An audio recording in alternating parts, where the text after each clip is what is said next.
जय श्री राम। जैसा आप लोगों को कमेंट देखने को मिले, सर पहले ग्रामर स्टार्ट कर दूं।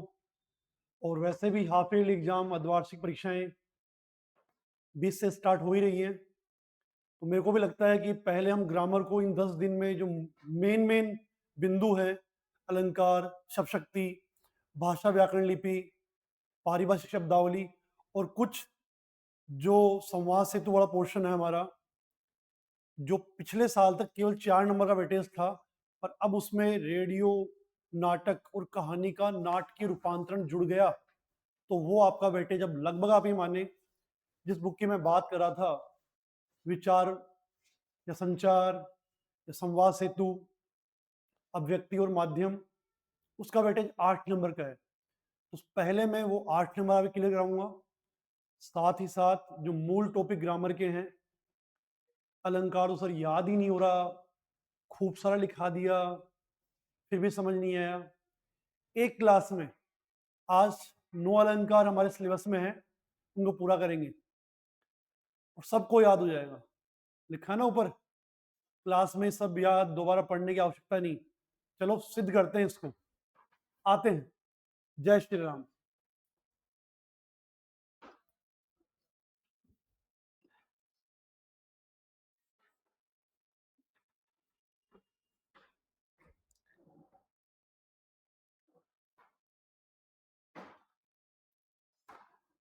अलंकार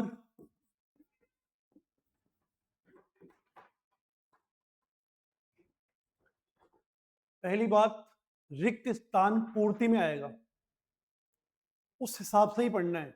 बड़ी बड़ी परिभाषाएं याद करा रहे हैं, इसके भेद ये हैं, इतने हैं, ऐसे हैं, क्यों? जो आज तक पूछा गया है बोर्ड एग्जाम में वो हमें पढ़ना है, या जो पूछा जाएगा वो पढ़ना है। मेरा या किसी दूसरे टीचर का, अध्यापक का ज्ञान नहीं लगाना है, उसके पास कितना है वो नहीं देखना है, हमें क्या काम आएगा बस वो पढ़ना है, अपना काम हो जाएगा।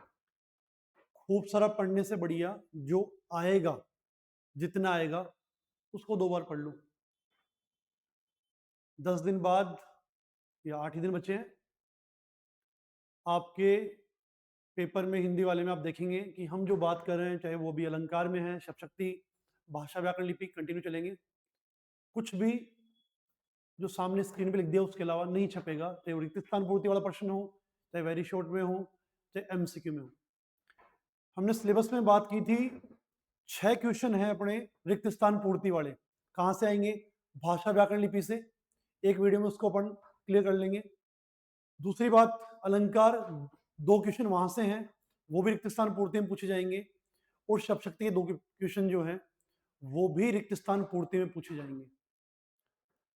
पारिभाषिक शब्दावली सुन लिया होगा, नहीं सुना तो जैसे मैंने बताया था, वर्ड मीनिंग है, ए से जेड तक कोई भी पूछा जा सकता है, कहीं से कैसे भी। बस होती कौन सी है पारिभाषिक शब्दावली? जो आजादी से पूर्व, संविधान बनने से पूर्व अंग्रेजों के द्वारा प्रशासन में यूज की जा रही थी, वो भी मैं आपको इन 10 दिन में करवा दूंगा और उनमें से आपको मीनिंग भी मिल जाएगा। अभी अलंकार आज का विषय है। पहला प्रश्न जो यहां से बनता है वो है, अलंकार किन 2 शब्दों से मिलकर बना है? किन 2 शब्दों से मिलकर बना है? आप देखो, अलम और कार। अलम शोभा, कार यानी करने वाला, जैसे नमयकार, झुककर, झुकना, कार यानी करने वाला, झुककर प्रणाम करते हैं, नमस्कार करते हैं, नमस्ते। नमयते, नमय यानी झुकना, ते यानी तुम्हें, तुम्हारे आगे मैं झुकता हूँ, नमस्ते करता हूँ। वैसे तो बताऊं, नमस्ते और नमस्कार में नमस्ते ज्यादा नहीं, सही यही है, ऐसे मान लो। नमस्कार बोलते हैं, बहुत बोलते हैं, हम सभी यूज करते हैं, लेकिन उसका मतलब क्या हुआ? नम है धन कार, कार ही नहीं करने वाला, ये भी कार ही नहीं करने वाला। अलम यानी शोभा, तो अलंकार तो क्या है? शोभा करने वाला। ऐसे नम है कार, कार ही नहीं करने वाला, नम यानी झुकना। एक तो उसका अर्थ हुआ झुकना, एक करना। झुकना करना, इसमें क्या कहना चाह रहे हैं? कोई अर्थ नहीं है। हाँ, नमय प्लस ते नमः घन ते में, ते नहीं तुम्हें, तुम्हारे आगे मैं नमः करता हूं, मैं झुकता हूं, नमन करता हूं, ये इसका अर्थ है। इसीलिए नमस्ते सही है। आते हैं अलंकार। अलम और कार अलंकार, क्या? शोभा करने वाला। तो सीधी सी बात है, परिभाषा भी क्या बन गई इसकी?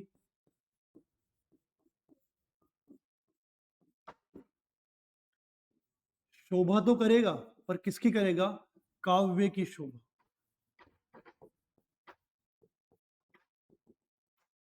काव्य की शोभा करने वाले। परिभाषा जो आपने पढ़ रखी है, क्या पढ़ी? काव्य की शोभा करने वाले अलंकार कहलाते हैं। भाई काव्य शोभा करने वाली क्या चीज है वो तो बताओ। वो ही तो रिक्त स्थान पूर्ति में पूछेगा। शोभा करने वाले क्या? पहला शब्द गुणधर्म और कारक, और क्या बोलेंगे? तत्व। काव्य की शोभा करने वाले गुणधर्म, कारक, तत्व अलंकार कहलाते हैं।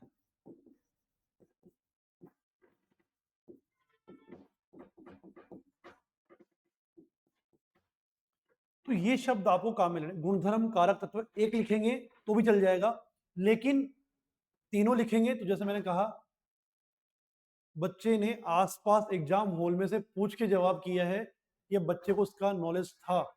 अगर आपको पता है भाई हाँ ये तीनों लिख सकते हैं, लिखो ना तीनों, क्या दिक्कत आ रही है? उससे फायदा क्या होगा? उससे एग्जामिनर को ये प्रभावित करेगा कि हाँ बच्चे ने खुद ने पढ़ा है और बहुत अच्छा पढ़ा है, ये सब ज्ञान उसके पास है।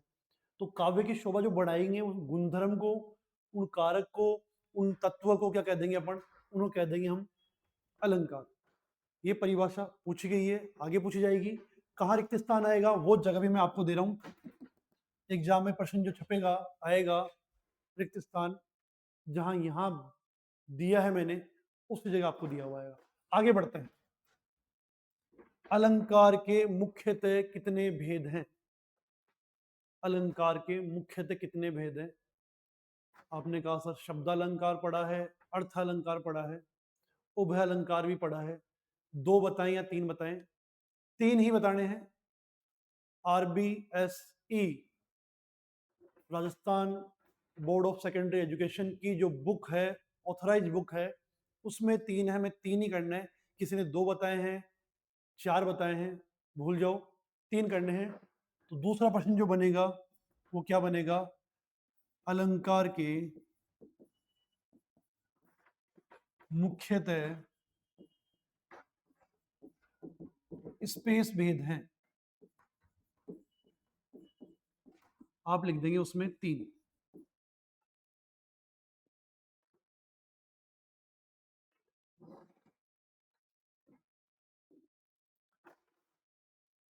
अब रिक्त स्थान पूर्ति का प्रश्न है, इतना करेंगे तो भी काम हो जाएगा, तीन से कोई दिक्कत वाली बात नहीं है।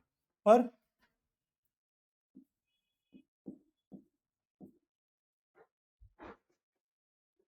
यहां पर आप शब्दालंकार, अर्थालंकार, उभय अलंकार ये तीनों लिखेंगे, ज्यादा अच्छी बात है। छोटे बच्चे जो होते हैं, छोटी क्लास में, फिफ्थ तक, सिक्स तक अपन देखते हैं, ये पूरा जो क्वेश्चन पूछा है उसको भी क्या करते हैं? आंसर शीट में लिख देते हैं।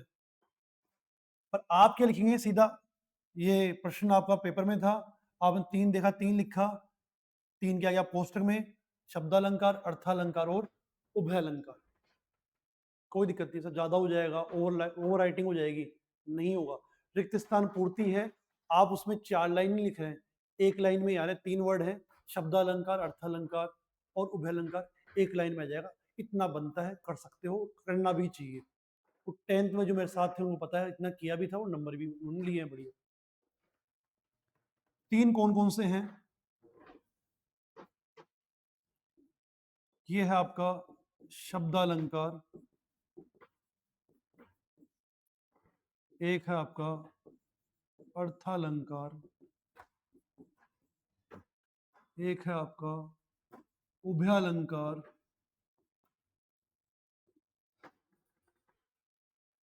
तो अलंकार कितने हो गए? तीन। सिलेबस में 9 पढ़ने हैं हमें, कौन सा शब्दालंकार में आएगा, कौन सा अर्थालंकार में आएगा, कौन सा उभयालंकार में आएगा, अब वो देखते हैं। अभी जो बात होने वाली है कौन सा किस में आएगा ये नहीं पूछेगा, रटना भी नहीं है कि कौन सा अनुप्रास शब्दालंकार में आएगा, क्या अर्थालंकार में कौन सा आएगा, नहीं रटना है। बस ये कल बेसिक के लिए, ज्ञान के लिए कि यहाँ सर कौन से में आ रहा है बता दो एक बार। देखो जी कौन से में आ रहा है। शब्दालंकार जो हमारे सिलेबस में है उसमें बात करें तो आपका सबका फेवरेट, आपका ही नहीं सारे अध्यापकों का फेवरेट भी है। सबसे पहले शुरुआत इससे कर देते हैं। अनुप्रास शब्दालंकार का भेद है, यमक भी शब्दालंकार का भेद है, और श्लेष शब्दालंकार में भी आएगा, अर्थालंकार में भी आएगा, इसलिए उसको अपन मानते हैं कोमल अलंकार, और वो है उभयालंकार। उसमें एकमात्र अलंकार जो आ रहा है हमारे सिलेबस में से वो श्लेष, उसको साइड कर दिया अपन ने। अब जो बच गए हमारे वो सारे किस में जा रहे हैं, अर्थालंकार में। और अर्थालंकार में कौन कौन से हैं आप देखें, अतिशोक्ति,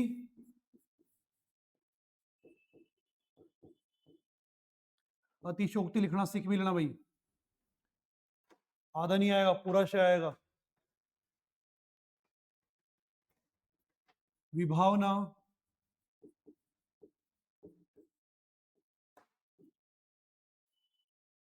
संदेह, और कौन सा है, भ्रांतिमान,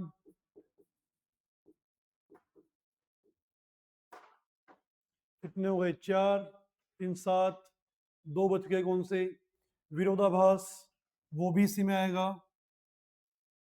चलो यहाँ लिख देता हूं मैं, अर्थालंकार के पास ही है विरोधाभास,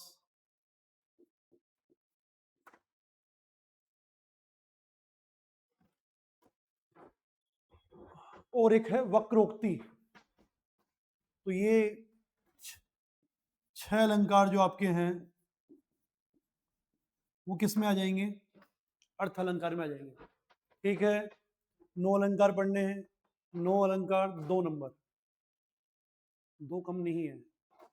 अगर हमारे 30 से 40 मिनट की क्लास अभी हो रही है, थोड़ा सा ऊपर नीचे हो जाएगा, उसमें 2 नंबर मिल रहे हैं तो ठीक है। अगर रोज 2 नंबर लिए जाएंगे तो 50 क्लास में 100 नंबर हो जाते हैं।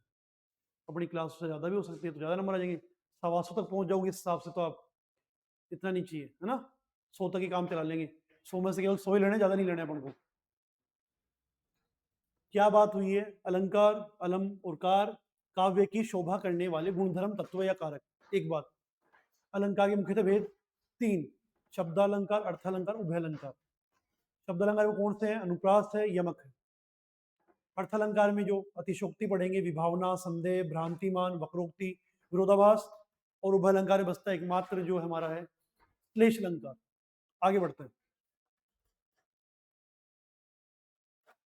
आ जाओ। अनुप्रास लास्ट में देखेंगे, अनुप्रास सभी चलते हैं ना, हम पहले हार्ड से स्टार्ट करते हैं। संदेह और भ्रांति उलझाने वाला था कि सर कौन से में क्या करें, पहले वहीं से देखते हैं, वही सीखते हैं। आ जाओ।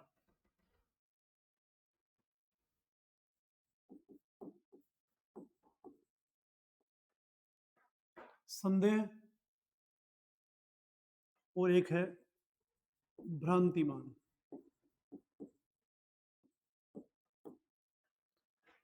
दोनों में अंतर समझना, बहुत आराम से याद हो जाएंगे। कॉमन शब्द बोल रहा हूं, उपमेय और उपमान। अब ये क्या होते हैं, जिसकी तुलना की जाती है, किसी भी चीज से हम किसी की तुलना करते हैं, जिसकी तुलना करते हैं उसे बोलते हैं उपमेय। जिससे तुलना कर रहे हैं वो है उपमान। तो ये बस ऐसे याद रखो, उपमेय वर्ड लिखते ही जिसकी, और ये जिससे, जिसकी तुलना करें, जिससे तुलना कर रहे हैं। छोटा सा एग्जांपल, हम किसी के मुख को देख करके, बहुत सुंदर मुख को देख करके कह रहे हैं चंद्रमा जैसा है, तो मुख कैसा है, मुख चंद्र है या चंद्रमा जैसा मुख। तो चंद्र सा मुख बोलो चाहे मुख चंद्र बोलो, एक ही बात है, एक में रूपक अलंकार है, एक में उपमा अलंकार है। कहना यह कि मुख जो है वो चांद जैसा सुंदर है। संदेह और भ्रांतिमान में क्या अंतर है? उपमेय में उपमान का संदेह व्यक्त किया जाए। इन उपमेय और उपमान में जब संदेह लग रहा है, कौन सा है क्लियर नहीं हो पा रहा है, मुख और चंद्रमा में अंतर ही नहीं समझ में आ रहा है, वो तो है संदेह। और भ्रांतिमान क्या है? उपमेय में उपमान की भ्रांति हो। यार ये क्या, वहां तो संदेह हो गया और यहां पर भ्रांति है। पहले परिभाषा, परिभाषा क्या हुई?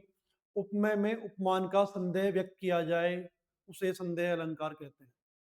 सीधी सी बात है। क्या उपमेय और उपमान समझ में आ गया आपको? मैं इसको हटा रहा हूं।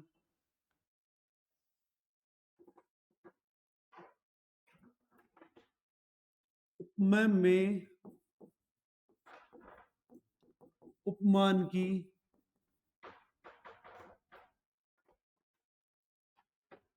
में उपमान का संदेह व्यक्त किया जाए।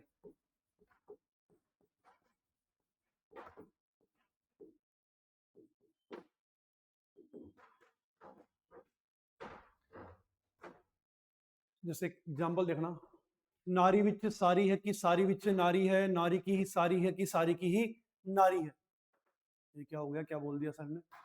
दोबारा, जब महाभारत में द्रौपदी का चीरहरण हो रहा था और साड़ी बढ़ती जा रही थी, तो वहां पर कवि ने जो दोहा लिखा, क्या बना वो कि नारी विच सारी है कि सारी विच नारी है, नारी की ही सारी है कि सारी की ही नारी है।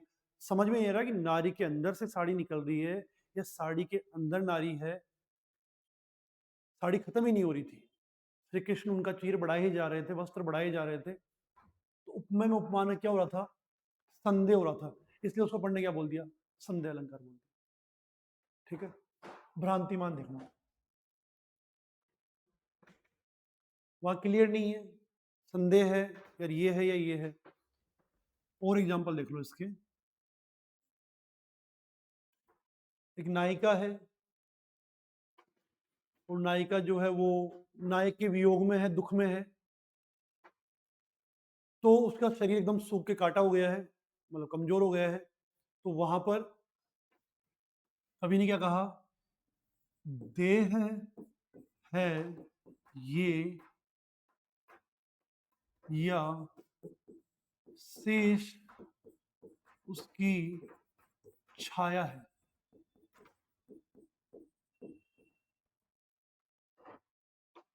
देह बोल दो, काया बोल दो, काया है या शेष उसकी छाया है। क्लियर है? एकदम इतना कमजोर, इतनी हल्की लग रही है, समझ में नहीं आ रहा है शरीर है, काया है या उसकी केवल छाया बची हुई है। तो यहां पर क्लियर नहीं हो पा रहा। भ्रांतिमान में क्लियर हो जाएगा। भ्रांतिमान में क्या हो जाएगा कि भाई हाँ है तो वो अलग चीज, पर हमने उसको भ्रांति हो गई, दूसरा मान लिया। देखते हैं कैसे। तो दो एग्जाम्पल इसमें आप लिख लिए, नारी विच सारी है, साड़ी नहीं लिखना है, सारी ही है, ये साड़ी नहीं है, सारी लिखना है। नारी विच सारी है या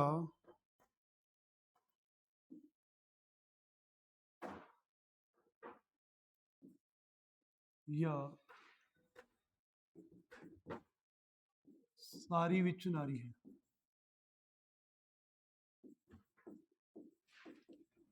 नारी है ना, नारी विच सारी है या सारी विच नारी है। एक एग्जाम्पल, काया है या शेष उसकी छाया है, पर्याप्त है। भ्रांतिमान में आ जाओ, क्या हो जाएगा? उपमेय में उपमान की भ्रांति हो, यानी यार ये तो है तो रस्सी, और उसको पढ़ने मान लिया क्या? सर्प मान लिया। ऐसे ही एक बार एक तोता जो था जंगल में अकेला ही रहता था, अनारदाना खाता था, लाल चोंच थी, खुश था, एकदम मस्त खुश था एकदम। एक बार उसने देखा कि दूर कोई उसको कोई एक दूसरा तोता नजर आ रहा है जिसने अपनी चोंच में अनारदाना दबा रखा है, ऐसा उसको लगा। पैराग्राफ जो बना, कवि ने दोहा जो बनाया, वो क्या बनाया? बीज दाड़िम का समझ के भ्रांति से, देख कर सहसा सुख ये मौन है, जंगल में आज ये अन्य सुख कौन है? कि जंगल में दूसरा तोता कहां से आ गया? मैं तो अकेला रहता हूं। और वो तोता नहीं था। वो क्या था? वो एक नायिका थी जिसने नाक में लाल मोती पहन रखा था।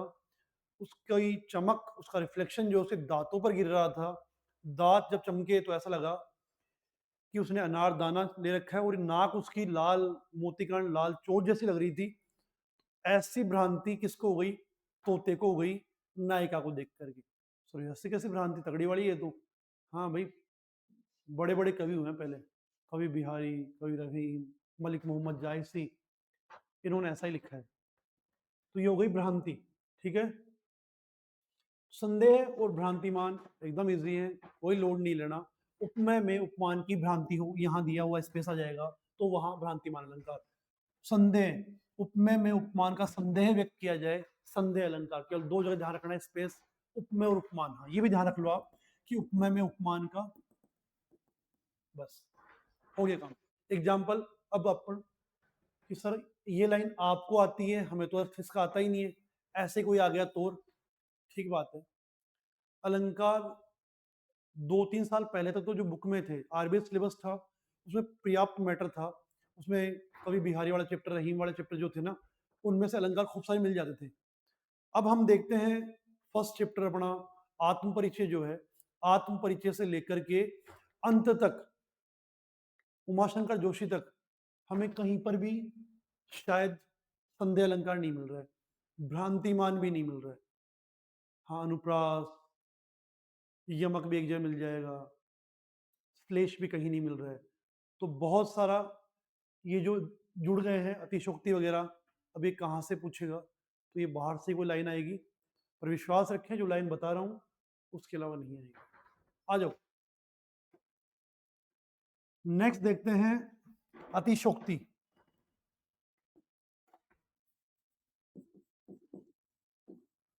अतिशोक्ति अलंकार। अतिशोक्ति, सीधी सी बात है, हिंदी की सबसे बढ़िया बात, कोई भी अपने वर्ण से लेकर के संज्ञा सर्वनाम विशेषण क्रिया, कोई भी परिभाषा जो है उसी शब्द में छिपी रहती है। जैसे यहाँ संदेह वर्ड था, वही हमने बताया, संदेह व्यक्त करेगा। भ्रांतिमान में भ्रांति उसमें छिपा हुआ है, अतिशोक्ति में उसमें छिपा हुआ है। कैसे छिपा हुआ है? दो शब्द देखना, अतिशय और दूसरा क्या है? उक्ति। अतिशय यानी बढ़ चढ़ करके, यानी अत्यधिक, बढ़ चढ़कर, या अत्यधिक, अतिशय यानी अधिक, खूब सारा। उक्ति यानी बात, कोई बात बढ़ चढ़ के कह दे, अत्यधिक ज्यादा ही फेंक दे, बोल दो ना बहुत टेक्नोलॉजी कर रहा है, हाँ बस वही है ये। कैसे है वो? देखो, 10th क्लास आपने सबने पढ़ी है, 12th क्लास में आप हैं। उस समय थर्ड चैप्टर था आपका आत्मकथ्य, जयशंकर प्रसाद का। वहां लाइन थी, नीचे से लगभग 10वीं लाइन थी, चेक कर लेना, ऐसी कोई बात नहीं है।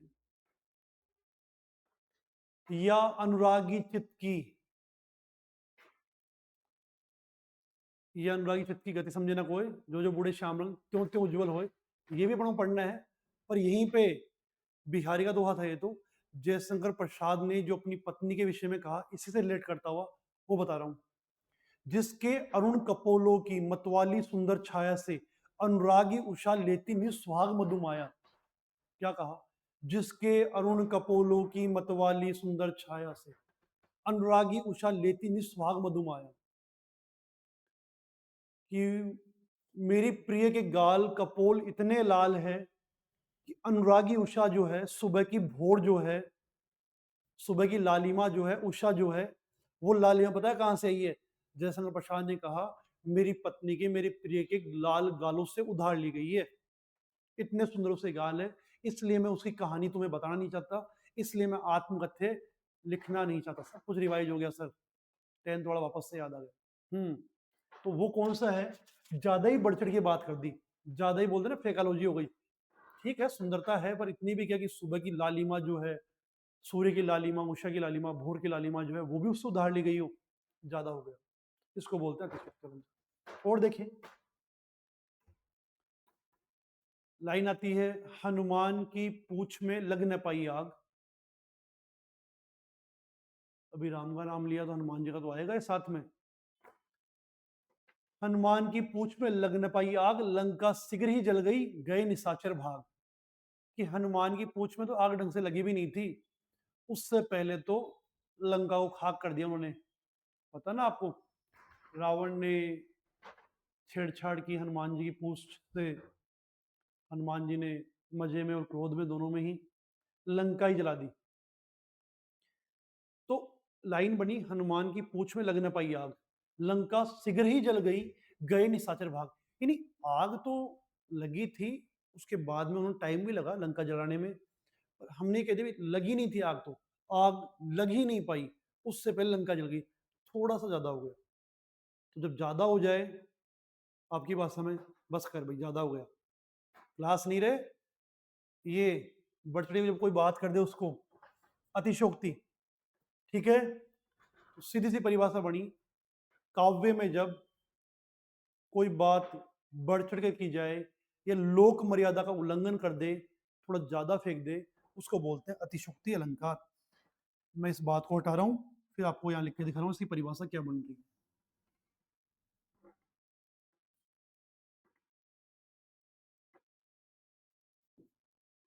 जब किसी बात को बढ़ चढ़कर काव्य में बताया जाए,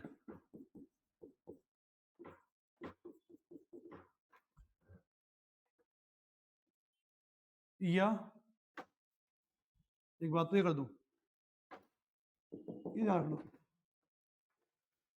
इसके अलावा जब किसी बात को बढ़ चढ़ के बताया जाए, लोक मर्यादा का उल्लंघन हो जाए, लोग की जो नॉर्मल बात है उससे ज्यादा ही लग रहा है, इतना ऐसा नहीं हो सकता है, तो क्या याद रखेंगे, लोक मर्यादा का उल्लंघन हो जाए।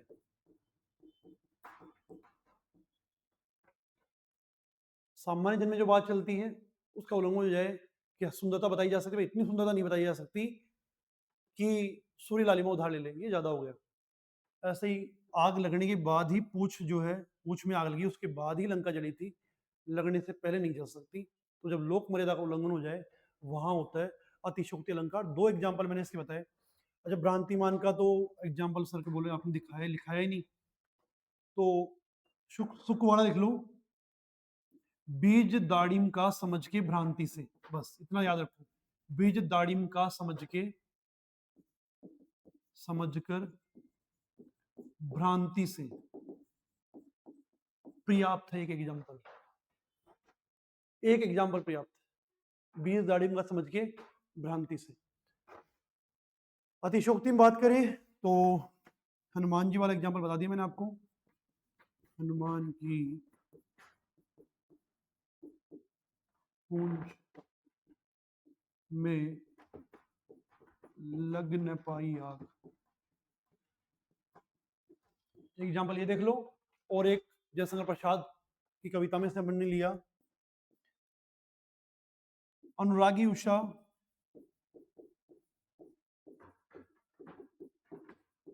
लेती निज सुहाग मधुमाया से।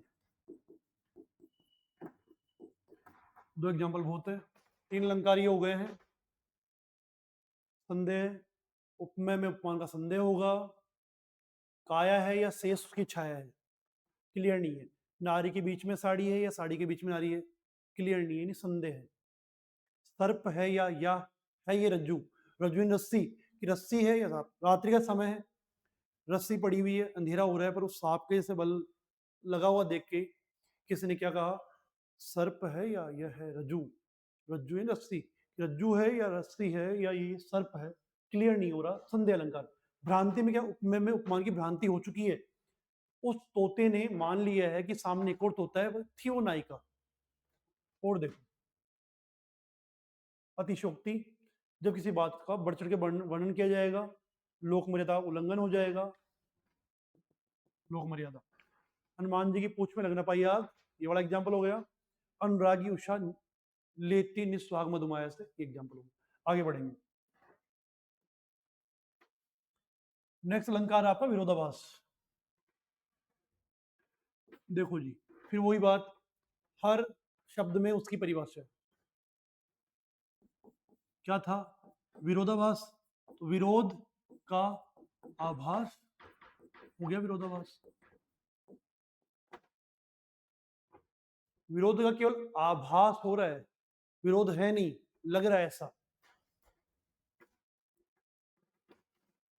क्या बड़ी परिभाषा, पहले तो देखो विरोधाभास।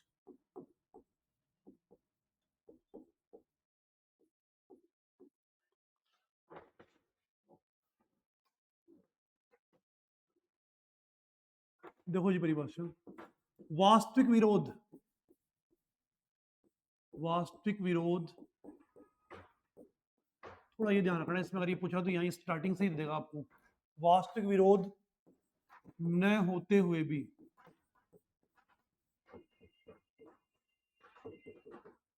विरोध का आभास हो,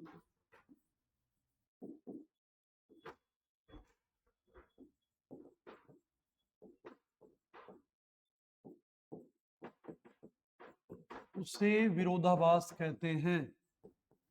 सर परिभाषा तो पहले से आती है, समझा दो इसको। देखो भाई, वास्तविक विरोध नहीं, लाइन जब पढ़ रहे हैं तो हमें लगा भाई ऐसा नहीं हो सकता, पर जब बात को समझा जाएगा तो लगेगा भी हाँ सही बोल रहे, कि वास्तव विरोध नहीं है, केवल हमें लग रहा है। वास्तविक विरोध नहीं है, फिर भी हमें विरोध का आभास हो रहा है, उससे विरोधाभास कह रहे हैं। फर्स्ट चैप्टर में ही आत्म परिचय, हरिवंश राय बच्चन, उन्होंने कहा रोदन में राग लिए फिरता हूं, शीतलवाणी में आग लिए फिरता हूं। तो रोदन में राग, रोदन यानी रोना, और राग यानी लय, सुर, गाना, दोनों एक साथ पॉसिबल है। बंदा या रो ही सकता है और या फिर गा ही सकता है।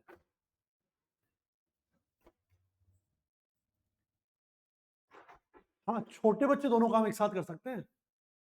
छोटा बच्चा 2-3 साल का जो होता है ना, हाँ, मम्मी बाजार लेके नहीं जा रही उसको, तो रोएगा, राग में रोएगा। अब मैं यहाँ पे रोके नहीं दे सकता ना, ऑनलाइन क्लास है। चलो, तो छोटा बच्चा जो है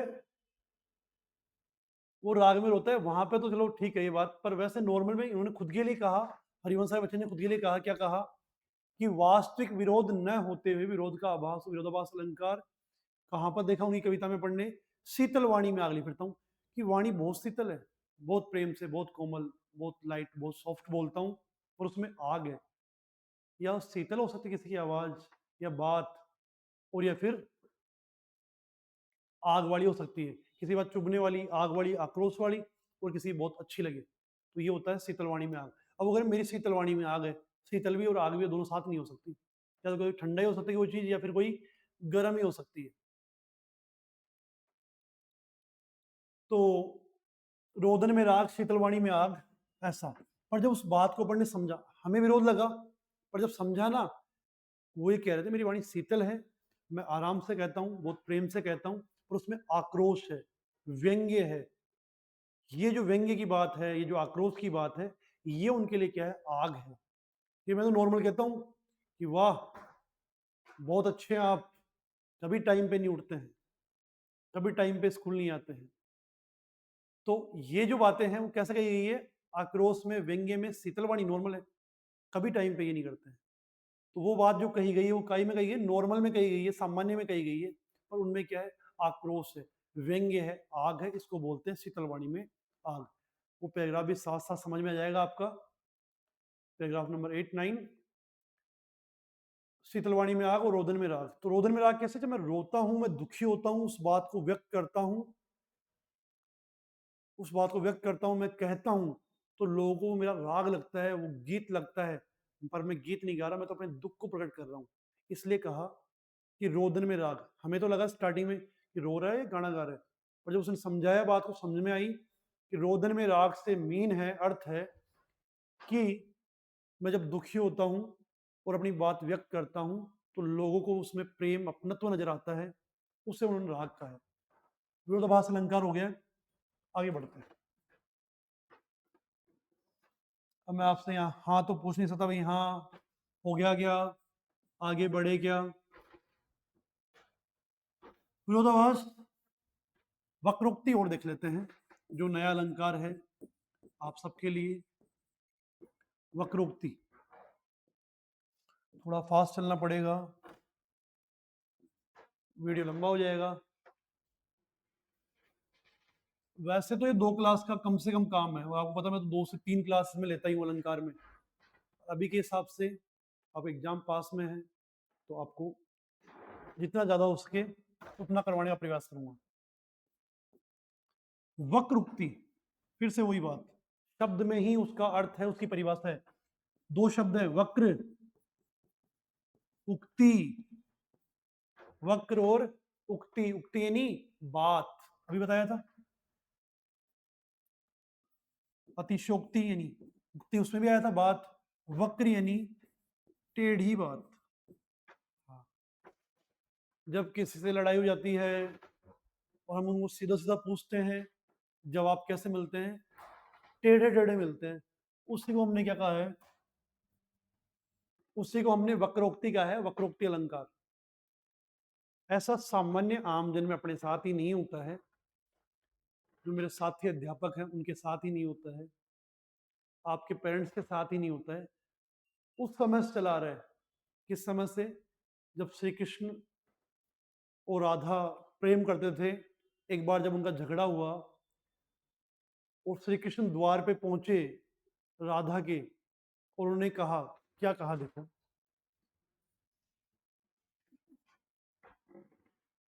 कृष्ण कहते हैं, द्वार खोलो राधे।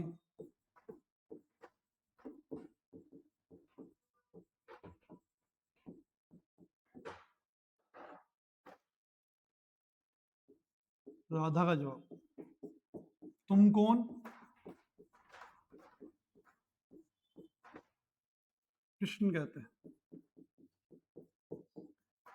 मैं हरि, मैं तो हरि हूं। हरि मतलब भगवान विष्णु, श्री कृष्ण के लिए उन्होंने नॉर्मल कहा हरि, खुद का नाम विष्णु भगवान कृष्ण। राधा जी ने उनका मतलब जो निकाला वो देखते हैं। राधा क्या कहते हैं, तो बसो डालन पर। हरि का मतलब विष्णु भगवान या कृष्ण तो होता ही है, हरि का मतलब बंदर भी होता है, वानर भी होता है। तो उन्होंने क्या कहा, हरि मतलब बंदर है, तो बसो डालन पर, तो डाली पे जाके बैठ जाओ, यहाँ क्या लेना है मेरे पास। अच्छा ऐसा, तो कृष्ण ने कहा, नहीं, मैं घनश्याम, अरे मैं वो बड़ा हरी, बंदर वाला हरी नहीं हूं, मैं तो तुम्हारे वाला घनश्याम हूं। राधा जी का जवाब,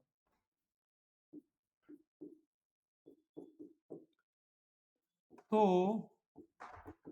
बरसों कित जात। घनश्याम यानी कृष्ण, घनश्याम यानी बादल भी होता है, तो राधा जी क्या लगाया, बादल, तो बरसों कित जात, कहीं जाके बरस जाओ, मेरे पास क्यों आए हो। ये बातें कैसी होती है, टेढ़ी बातें। कौन सा अलंकार हो गया, वक्रोक्ति अलंकार। बढ़िया है। परिभाषा देखो, जब किसी बात का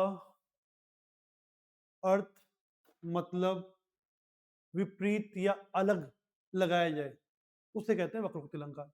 और इसे क्या कह सकते हैं परिभाषा में?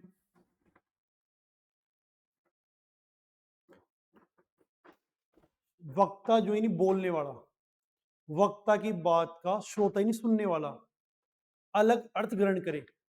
इन्होंने कहा मैं हरि, वक्ता ही नहीं बोलने वाले भगवान कृष्ण। राजा जी ने कहा बंदर, वक्ता की बात का श्रोता जब अलग अर्थ लगाए उसे बोलते हैं हम क्या? वक्रोक्ति अलंकार। लो जी साहब, ये भी हो गया आपका। वक्ता की बात का श्रोता अलग अर्थ लगाए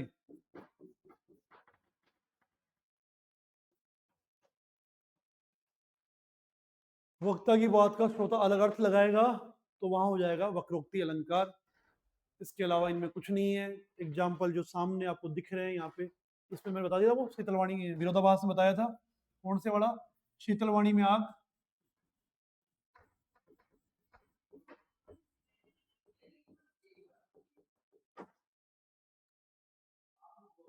और रोदन में राग।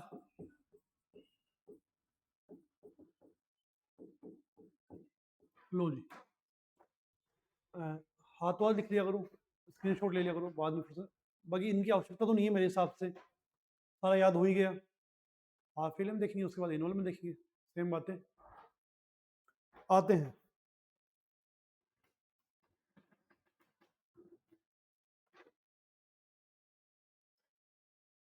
अब 3 बच गए आपके स्टार्टिंग वाले। कितने? 5 ही हुए क्या अपने?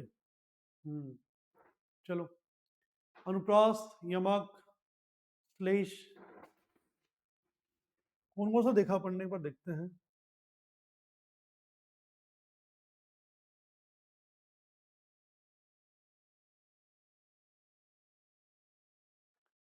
वक्रोक्ति हो गया, विरोधाभास हो गया, अतिशोक्ति हो गया, विभावना बाकी रह गया। चलो विभावना और देख लेते हैं पहले, फिर बाद में आगे बढ़ते हैं।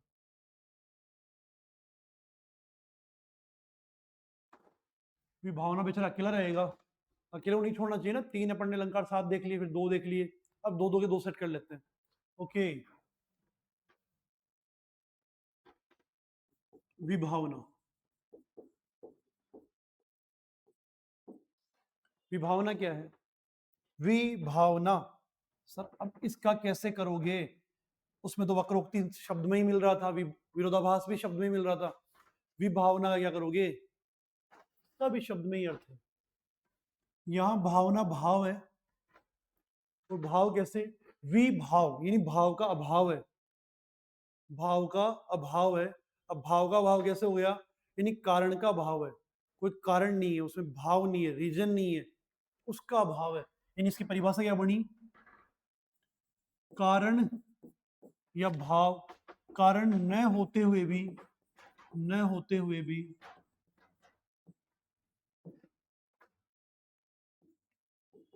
कार्य सिद्ध हो जाए, उसे क्या बोल देंगे? विभावन अलंकार। कारण न होते हुए भी कार्य सिद्ध, ये ध्यान रखना भाई।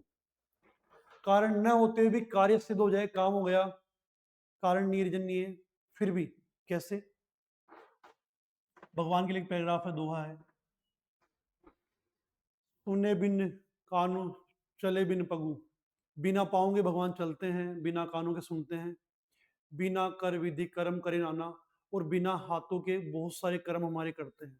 हम जहां भी उनका नाम स्मरण करते हैं, कहीं नजर नहीं आ रहे हैं, ना पाँव से वो चल के आ रहे हैं, ना वो कानों से यहाँ सुन रहे हैं, दिख भी नहीं रहे हैं, फिर भी हमारे सारे काम वो कर रहे हैं।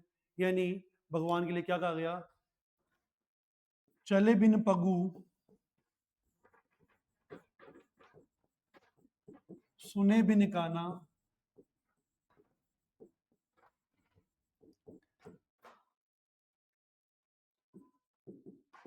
बिनु कर करे। बिना करी नहीं, हाथ करी यहाँ पे हाथ के लिए है ना। बिनु कर करे, बिना हाथ के ही कर रहे हैं क्या? कर्म करे नाना। नाना, नाना जी नहीं, नाना यानी अनेक प्रकार के। बिनु कर्म करे, क्या कहा, चले बिन पगु, बिना पाँव के चल रहे हैं। सुने बिन काना, बिना काने सुन भी रहे हैं। बिनु कर करे, बिना हाथ के ही कर रहे हैं। क्या कर रहे हैं, कर्म करे नाना, अनेक प्रकार के काम कर रहे हैं, खूब सारे काम कर रहे हैं। ठीक बात। तो ये अकेली लाइन आ सकती है, चले बिन पगु, बिना पाँव को कैसे चल सकता है भाई, पाँव तो होने चाहिए, कारण नहीं है, पाँव नहीं है, फिर भी काम हो रहा है, हो रहा है। सुने बिन काना, बिना काने को क्या सुन लेगा, सुन रहे हैं, अकेली लाइन ये आ सकती है। बिनु कर करे, कर्म विधि नाना, बिना हाथों के बहुत सारे कार्य भी हमारे करते ही हैं, ईश्वर से जो कहते हैं वो काम होता ही है। हो ही गया ना आपका काम। आ जाओ जी, ये है विभावना। वो एक साथ पूछ सकता है इस पैराग्राफ में, कोई सी भी लाइन देके, ये लाइन आ जाए, ये लाइन आ जाए, ये लाइन, कोई सी भी लाइन पूछ सकता है विभावना में। इसके अलावा ना एग्जाम्पल आने वाला है, ना परिभाषा के अलावा कुछ आने वाला है। कारण ना होते हुए भी कार्य सिद्ध हो जाए, परिभाषा हुई। आगे बढ़ते हैं। श्लेष अलंकार जो आपका कॉमन अलंकार है, श्लेष अभी अपन ने देखा कॉमन है, दोनों में है, यानी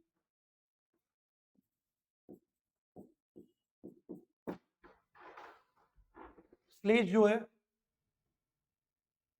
उभय अलंकार है, शब्द अलंकार में भी आ सकता है, अर्थ अलंकार में भी आ सकता है।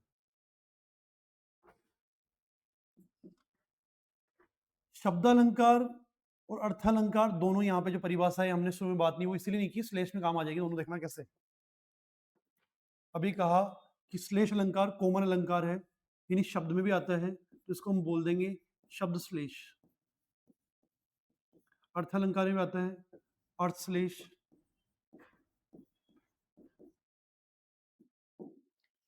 श्लेष अलंकार जब शब्द पर निर्भर हो उसे कहते हैं शब्द श्लेष। श्लेष अलंकार जब अर्थ पर निर्भर हो उसे बोलते हैं अर्थ श्लेष। ये कैसे, देखो कैसे। शब्द श्लेष जो है, परमानेंट एग्जाम्पल आपने सुना, मैं इसके अलावा बहुत सारे एग्जाम्पल बता दूंगा आपको भी, एक बार के लिए ले लेते हैं। पानी गए न उबरे, मोती मानुष चून। पानी गए न उबरे, मोती मानस चून। पानी के तीन अर्थ हैं, मोती के संबंध में अलग है, मनुष्य के संबंध में अलग है, चून के संबंध में अलग है। आज जान लो इसका अर्थ, सुना खूब बार आप लोगों ने ये। पानी के अभाव में, पानी के अभाव में मोती की वैल्यू नहीं है, तो पानी का अर्थ चमक होता है मोती के संबंध में, पानी का अर्थ इज्जत भी होता है, और पानी का अर्थ नॉर्मल सामान्य पानी भी होता है। तो सामान्य पानी तो सुना है, चमक होता है, इज्जत होता है, पता नहीं है हमारे को, तो सुना नहीं हमने, तो अभी सुन लेंगे। मोती के अर्थ में चमक, की मोतियों क्यों पहनते हैं, चमक के लिए पहनते हैं। अगर पानी चला गया, चमक चली गई, तो मोती की वैल्यू नहीं है। ऐसे मनुष्य के लिए इज्जत, अगर मनुष्य की इज्जत चली गई तो उस मनुष्य की वैल्यू नहीं है। और चून हमारे पास है पर हमारे पास पानी नहीं है, रोटी नहीं बन पाएगी, उस चून की वैल्यू नहीं है। चमक कैसे कहते हैं कि जब सोने चांदी के जो गहने हैं काले पड़ गए, शादी विवाह का सीजन चल रहा है अभी, या दीपावली का टाइम है, सुनार के पास से जाते हैं, आप लोग बोलते हैं पॉलिश करवाने। यही बुजुर्ग दादाजी से पूछेंगे, दादी से पूछेंगे, मम्मी पापा भी हो सकते हैं, वो भी यही बोले सुनार का से पानी चढ़वा ले आओ, सुनार का से पानी चढ़वा ले आओ, मतलब पॉलिश करवा लो, चमक करवा लो। पानी थोड़ी चढ़ाएंगे गहने के ऊपर, पानी कैसे चढ़ाएंगे, यानी पॉलिश करवा लो, पॉलिश यानी चमक। तो मोती में क्या होनी चाहिए, चमक। तो चमक का मोती का अर्थ, मोती के अर्थ में पानी का अर्थ क्या होगा, चमक। सुनार से पानी चढ़वा लो सोने और चांदी गहनों पे, यानी चमक करवा के लेके आ जाओ। जब किसी को खूब समझाया जाता है पर वो मानता नहीं है, खूब समझाया नहीं मानता, फिर घर वाले परेशान होकर बोलते हैं इको तो पानी मर गो, एकदम नीच हो गया, दुष्ट हो गया, पानी मर गई को, तो पानी मर गया मतलब इज्जत ही खत्म हो गई, तो बेइज्जत का हो गया, नालायक हो गया, वही क्या है, इज्जत। तो मनुष्य के अर्थ में क्या है, इज्जत। बोलते हैं ना पानी को, पानी मर गई को, तो वो इसलिए बोला जाता है। तो मनुष्य की वैल्यू मूल्य तभी है जब तक उसकी इज्जत है, इज्जत गई सब गया। अर्थश्लेष, अब यहां पर पानी था, पानी अगर मैं जल लिख दूंगा, यानी शब्द का पर्यायवाची लिखा है, सेम अर्थ है दोनों का, पर फिर कभी ऐसे नहीं बोलते हैं सुनार का से जल चढ़वा लिया ना, इसका तो जल ही मर गया, पानी मर गया, जल नहीं मरा। तो जब शब्द का पर्यायवाची रखा पढ़ने तो अलंकार का प्रभाव क्या हो गया, खत्म हो गया, खत्म हो गया, खत्म हो गया। आ जाओ, शब्द अलंकार में भी ऐसा ही होता है, जब शब्द का पर्यायवाची रख देते हैं तो उसका प्रभाव खत्म हो जाता है, उसी को बोलते हैं शब्द अलंकार। हो क्या है शब्द अलंकार की परिभाषा यहां पर हो गई अपनी। क्या कहा, जब अलंकार शब्द पर निर्भर हो और शब्द का पर्यायवाची रख देने पर अलंकार का प्रभाव खत्म हो जाए, खत्म हो जाए, उसे बोलते हैं अपन क्या, शब्द श्लेष। ऐसे ही शब्द अलंकार में केवल श्लेष मत जोड़ना, सेम परिभाषा है, स्टार लगा लेना। दो शब्द अलंकार इस बार रिक्त स्थान पूर्ति के हिसाब से बढ़िया रहेगा।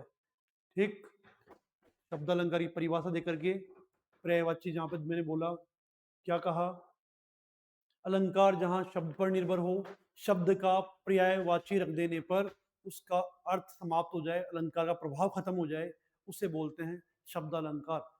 पर्यायवाची वाले स्थान पर स्थान पूर्ति आ जाएगा, और या फिर अलंकार जहां शब्द पर, तो शब्द की जगह स्पेस आ जाएगा और आपको वो भरना है।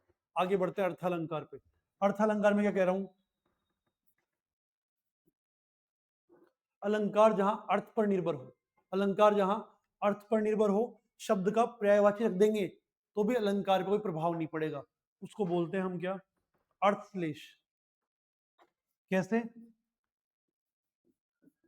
नल आ गया, इसके अर्थ खूब सारे हो सकते, नल आ गया, इसको आप बोलो पानी आ गया, नल आ गया, पानी आ गया, ठीक है चलेगा, हालांकि आता तो पानी है, नल तो वहीं रहता है, पर बोलते हैं नल आ गया। ये रखा, ये रखा, कोई प्रभाव नहीं, कोई अंतर नहीं है, वही अर्थ निकल रहा है। शब्द शक्ति जब पढ़ेंगे या पढ़ लिए पढ़ने, तो वहां पर भी हम देखते हैं कि शाब्दी व्यंजना और आर्थी व्यंजना, वहां पर एक ही वाक्य के खूब सारे अर्थ निकल रहे हैं, तो वहां पर भी यही था, अर्थश्लेष, आर्थी व्यंजना, अर्थालंकार, सब एक जैसे, लोड नहीं लेना बिल्कुल भी। अलंकार जब अर्थ पर निर्भर रहे, शब्द का पर्यायवाची रख देने पर भी अलंकार का प्रभाव बना रहे, उसे बोलते हैं अर्थालंकार। श्लेष अलंकार के एग्जाम्पल कि सर ये तो परमानेंट है, सबको यही आता है, आपको भी यही आता है क्या, और दूसरे आते नहीं क्या, कोई बात, दो चार एग्जाम्पल और देखते हैं। अजो तरियोना ही रहो श्रुति सेवतिक रंग, नाक वास बेसर बसी बसी मुक्तन के संग। विस्तार करने का थोड़ा सा समय ज्यादा लग जाएगा, फिर भी आपकी इच्छा होगी तो मैं इसका अर्थ आपको दे दूंगा। एक साथ बता देता हूं, अरे कान के आभूषण, तू कान की सेवा करता रहा, फिर भी तुझे उचित स्थान नहीं मिला। दूसरी तरफ नाक का आभूषण जो कम मूल्यवान होते हुए भी नाक जैसे उच्च स्थान में पहुंच गया। एक सामान्य अर्थ तो इसका ये था। कवि बिहारी का आरबीएस सिलेबस में 7वां पैराग्राफ था, पेज नंबर 17 पे। इसके बाद पुरानी किताब है आरबीएससी की, वो देख सकते हैं। दूसरा इसका अर्थ जो था वो क्या दिखा कि अरे उच्च कुल के मनुष्य, अरे उच्च वर्ग के मनुष्य, तूने वेदों का अध्ययन कर लिया पर तू फिर भी स्वर्ग को प्राप्त नहीं कर सका। दूसरी तरफ निम्न कुल का मनुष्य जो है वो साधुओं की संगत से कहां पहुंच गया, उच्च स्थान में पहुंच गया। ये एग्जाम्पल मैं आपको लिखवा ही देता हूं, समय 5 मिनट और लगेंगे पर काम अधूरा नहीं रहना चाहिए। देखो जी, जो तरियोना ही रहे हो,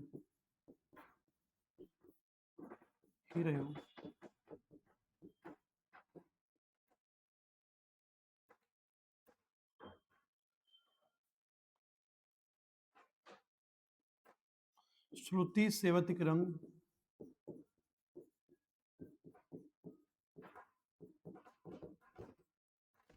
नाकवास बेसर बसी,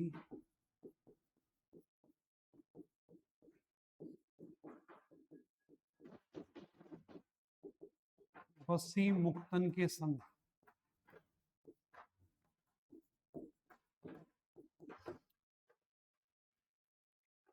अरे कान के आभूषण, तरुणा का मीन्स देखना कितनी बार श्लेष आया है। अरे कान के आभूषण आया हुआ एग्जाम्पल है ये, 2022 में पूछा था ये। अरे कान के आभूषण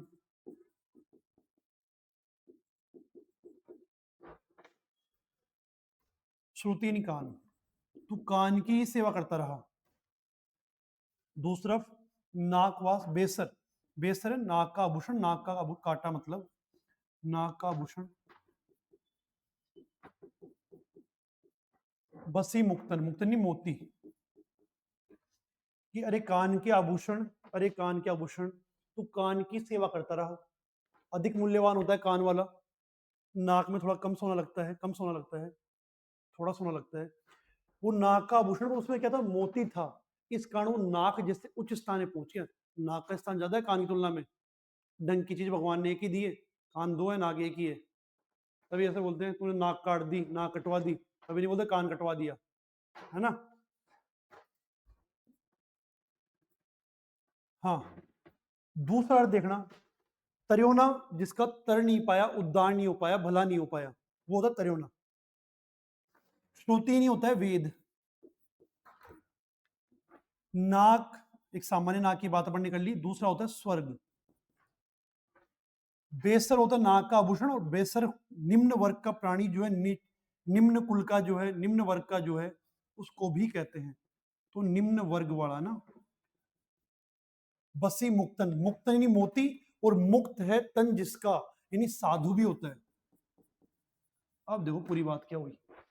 अच्छा दिख नहीं दिख रहा है, हाँ। कि अरे उच्च कुल के मनुष्य, तूने वेद तो पढ़ लिए, फिर भी तर नहीं पाया, उद्धार नहीं हो पाया, भला नहीं हो पाया तेरा। दूसरी तरफ जो निम्न वर्ग का प्राणी था, वो भी साधुओं की संगत में रह के स्वर्ग में पहुंच गया, उच्च स्थान में पहुंच गया। हर शब्द के यहाँ पर तर्योना के, श्रुति के, स्वर्ग के, नाग के, बेसर के, मुक्तन के 5-5 जगह श्लेष। पर इनके किसी भी शब्द को अगर अपना नाग की जगह या फिर तरुणा की जगह, श्रुति की जगह वेद लिख देंगे, या मुक्तन की जगह मोती लिख देंगे, तो फिर इसके अर्थ श्लेष वाले नहीं रह पाएंगे। इस कारण इसमें भी क्या है, शब्द श्लेष है, श्लेष अलंकार है। बहुत सारे एग्जाम्पल है। मेरी भवबाधा हरो राधा नागरी सोए, जातन की झाई परे श्याम हरिद्युति होए। कवि बिहारी जो है, उन्होंने अपनी बिहारी सत्सई में शुरू में ही राधा जी से प्रार्थना की थी, मेरी भवबाधा हरो राधा नागरी सोए, जातन की झाई परे श्याम हरिद्युति होए। 3-3 बार श्लेष है। समय का अभाव है, आगे बढ़ते हैं। 2 लास्ट अलंकार बचे हैं, अनुप्रास और यमक।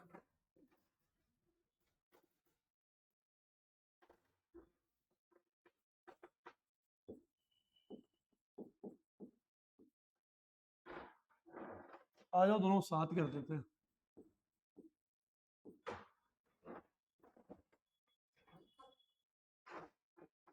अनुप्रास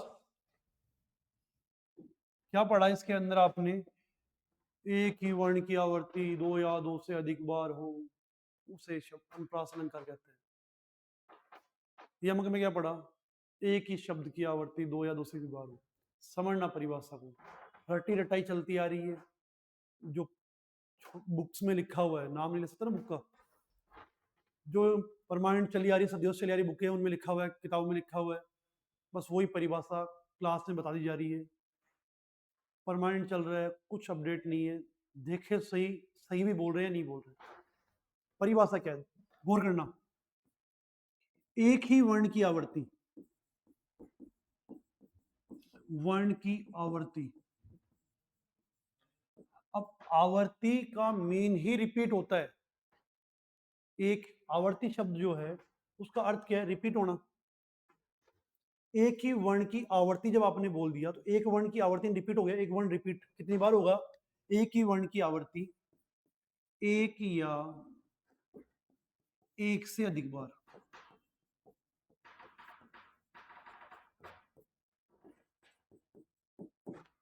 एक ही वर्ण की आवर्ती, आवर्ती रिपीट, रिपीट मतलब एक बार भी रिपीट हो गया,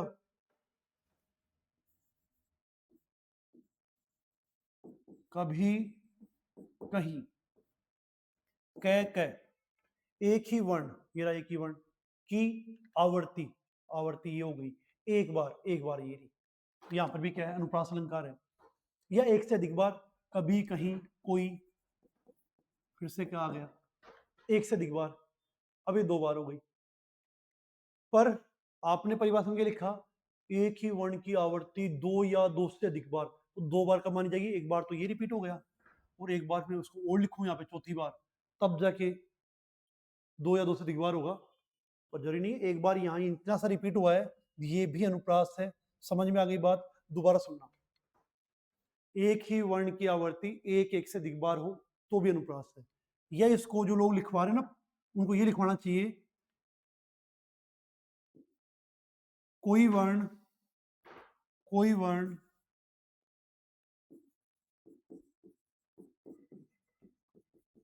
दो या दो से अधिक बार आए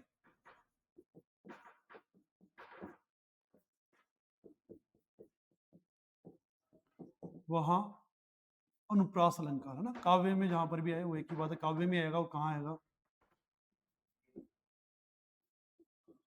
वह अनुप्रास होता है ना।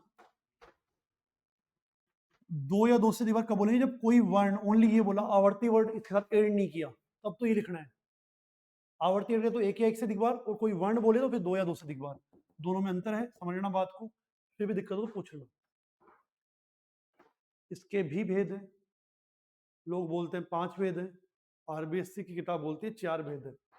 5वें को उन्होंने अलग से दे रखा था पहले, लाटानुप्रास, हालांकि 5 है, जस्ता भी है, पर लाटानुप्रास को अलग माना। 6 का अनुप्रास, वर्त्यानुप्रास, श्रुत्यानुप्रास, अंत्यानुप्रास और लाटानुप्रास। काम नहीं आएगा, वरना इस एक अलंकार में 15 मिनट और लग जानी है। ठीक है, केवल ध्यान रखिए कि 5 भेद, अगर पूछे अनुप्रास कितने भेद, आप 4 करके आना। 4 सही है, हमारे पास बोर्ड की प्रॉपर किताब है, हम उसका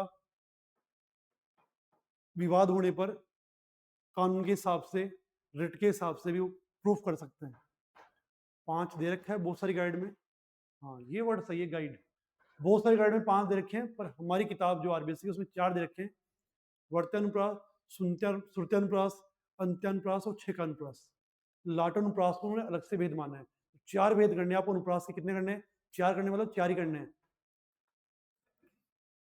नाम लिख देता हूं बस, बहुत है इसके लिए। छेकानुप्रास,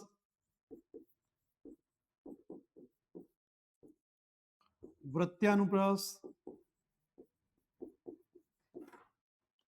श्रुत्यानुप्रास,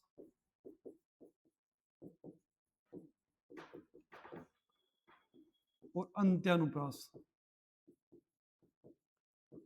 लाटानुप्रास को वो अलग से भेद मानते हैं। हो गया, एग्जाम्पल खूब सारे इसमें, कोई भी ले लो, परमानेंट एग्जाम्पल मत करो। हमारे हरी हारिल की लकड़ी है, उसमें तो रूपक अलंकार भी है, तो कोई बात नहीं। उसके अलावा काड़ियो कूद पड़ियो मेला में, कह अनुप्रास अलंकार है। खूब सारे एग्जाम्पल है, राम, रोहन, रहीम, रे सब में क्या है, अनुप्रास अलंकार है। तो अनुप्रास अलंकार तो हमारी हर चैप्टर में आपको लगभग मिल जाता है। जो सेकंड चैप्टर पतंग वाला पढ़ रहे थे, सुनहले सूरज के सामने आते, लगा लो स्टार इस एग्जाम्पल पे, ये एग्जाम्पल पूछेगा तो अनुप्रास अलंकार आपको करके आना है। सुनहले सूरज के सामने आते, से 3 बार आ गया। आगे बढ़ते हैं, यमक अलंकार। यहां कहा एक ही वर्ण की आवर्ती, बस उसको करना है, एक ही शब्द की आवर्ती। वर्ण की जगह क्या कर दिया, शब्द कर दिया, काम हो गया, परिभाषा सेम है। एक ही शब्द की आवर्ती एक या एक से अधिक बार हो, एक ही शब्द की आवर्ती एक से अधिक बार हो, और अर्थ अलग हो, बार हो,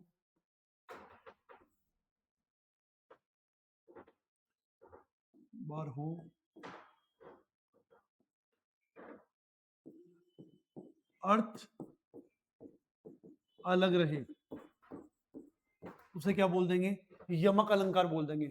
एक ही शब्द की आवर्ती एक से अधिक बार हो, अर्थ अलग रहे, तो उसे क्या बोल देंगे, यमक अलंकार बोल देंगे। इससे वो नीचे वाली स्टाइल में अगर बात करें, कोई शब्द दो या दो से अधिक बार आए और अर्थ अलग अलग हो, मतलब सेम परिभाषा है, केवल वर्ण की जगह शब्द जोड़ना है। ये परिभाषा यहाँ पर भी आ जाएगी। कोई शब्द दो या दो से अधिक बार आए, अर्थ अलग हो, तो यमक अलंकार हो जाएगा। अनुप्रास की और यमक की परिभाषा आपने जो पढ़ रखी है अब तक, उसमें चेंज कर लेना, बदलाव कर लेना। आगे बढ़ते हैं, एग्जाम्पल देखते हैं।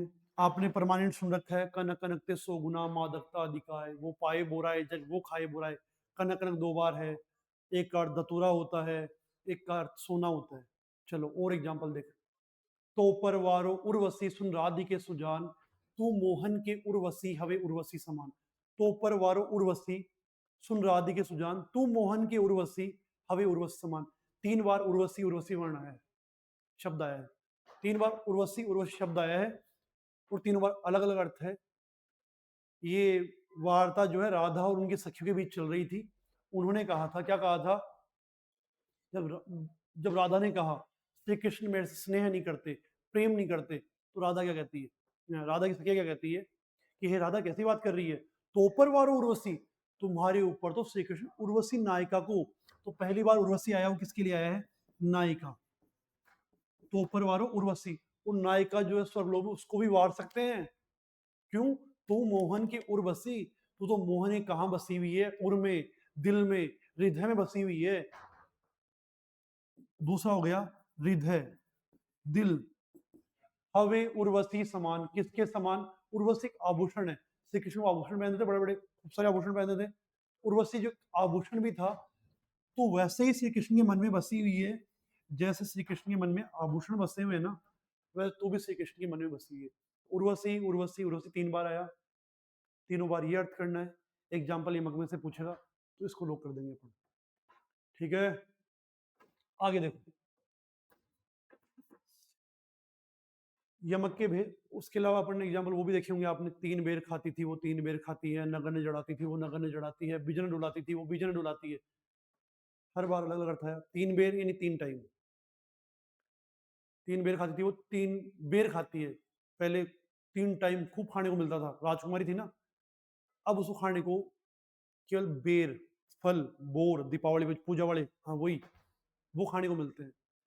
3 बेर खाती थी वो 3 बेर खाती, नगन जड़ाती थी वो नगन जड़ाती है। पहले उसकी हीरे जवाहरात जड़े थे, वो राजकुमारी थी, अब उसने मोहमाया त्याग दी। क्या बात है, ये है ना शब्द, सबसे अच्छा शब्द तो यही है, मोहमाया।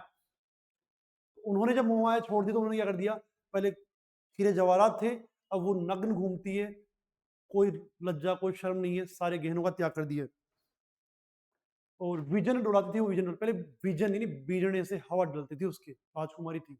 अब विजन यानी खुले जंगलों में, सुने जंगलों में घूमती है। हर बार अलग अलग अर्थ आया। यमक अलंकार है। और लास्ट बात पूरी करते हैं आज की क्लास। क्या,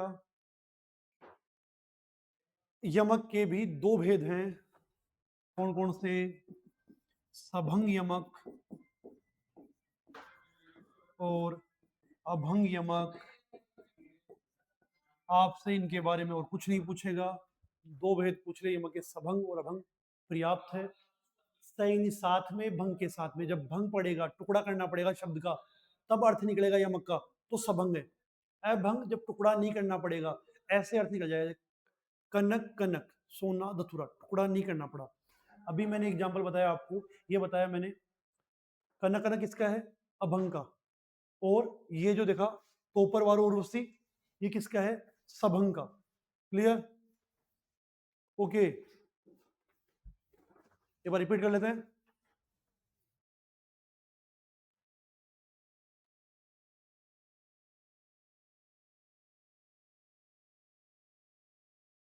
दोबारा,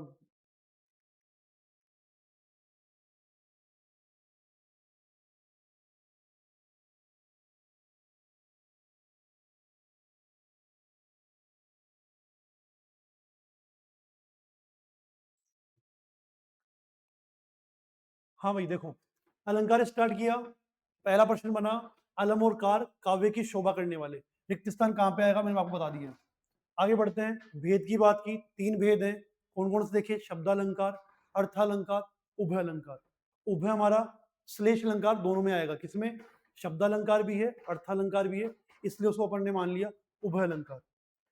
फिर हमने शुरू किया संदेह और भ्रांतिमान। क्या था? उपमेय में उपमान का संदेह होगा, यहां पर क्या है? उपमेय में उपमान की भ्रांति होगी। अतिशोक्ति में देखा, जब कोई बात बढ़ चढ़ के करेंगे अतिशोक्ति हो जाएगा। विरोधाभास, विरोध का आभास होगा, विरोधाभास हो जाएगा। वक्रोक्ति, जब कोई बात बोलने वाले की बात का सुनने वाला अलग अर्थ निकालेगा, उसको क्या बोल देंगे? वक्रोक्ति बोल देंगे। विभावना, कारण नहीं होगा फिर भी काम सिद्ध हो जाएगा, उसको क्या बोल देंगे? विभावना। श्लेष में क्या देखा कि एक ही शब्द जो है, इसकी परिभाषा स्किप हो गई, देखो, एक ही शब्द अलग अलग अर्थों में काम आए, एक ही शब्द अलग अलग अर्थों में काम आए। जैसे पानी वाला शब्द अलग अलग अर्थों में काम आया, उसको बोल दिया अपन ने श्लेष अलंकार। इसके अलावा त्रियोना वाला देखा, एक ही शब्द के दो अर्थ थे, श्रुति के भी दो अर्थ थे, नाग के भी दो अर्थ थे, एक ही शब्द अलग अलग अर्थों में काम आए, उससे बोलते हैं श्लेष अलंकार। अलग अलग पे डॉट किया हुआ आ सकता है, एक ही शब्द स्पेस यानी अलग अलग अर्थ दे, वहां श्लेष अलंकार होता है। अनुप्रास, एक ही वर्ण की आवर्ती या फिर कोई वर्ण दो या दो से अधिक बार है। एग्जाम 4 प्रकार हैं इसके, छेकानुप्रास, वर्त्यानुप्रास, श्रुत्यानुप्रास, अंत्यानुप्रास। उधर यमक की बात की, एक ही शब्द की आवर्ती एक से अधिक बार हो और अर्थ अलग रहे। उर्वशी वाला एग्जाम्पल देखा, 2 टाइप की, कनक वाला एग्जाम्पल देखा, 3 बेर वाला देखा। क्लास कैसी थी? कमेंट में बताइए आप।